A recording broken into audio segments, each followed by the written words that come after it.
Studio बघौच घाट।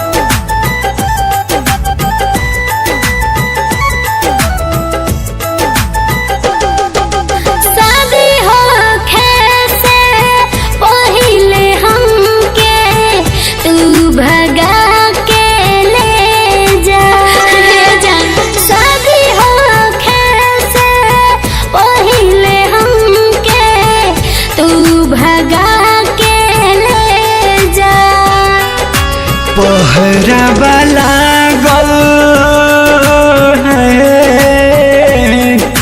पहरा वाला गल चारोरी कैसे आई करे जा।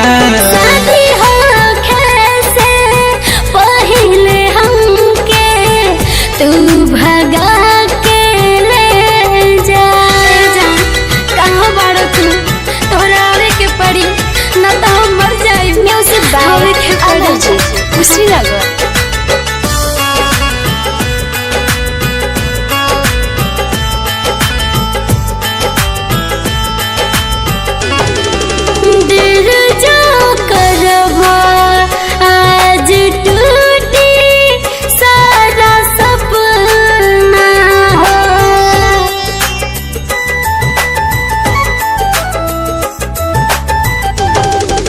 बाधी के कफन घर से निकलल बानी अपना हो।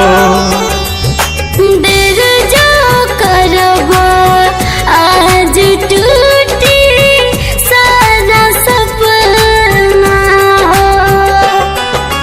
सुनी की खबर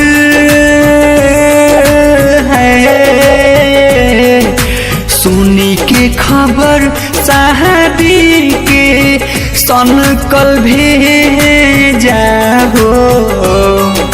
शादी हो कैसे पहले हमके तू भगा के ले जा।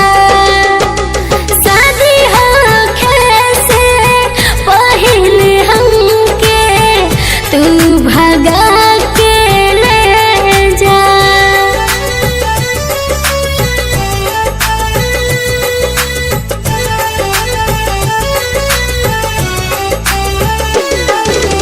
गोलूराज रिकॉर्डिंग स्टूडियो बघौच घाट।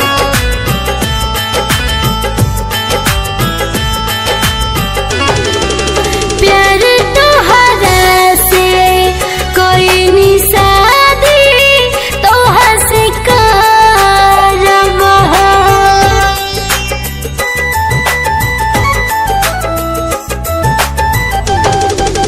कहे गोविंद प्रेमी प्यार में जियब चाहे मारब हो।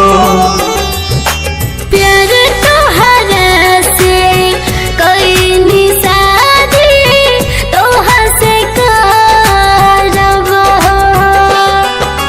कहे नी तू सरगम रसिया श्री राम तो पैगाम आके दे जा।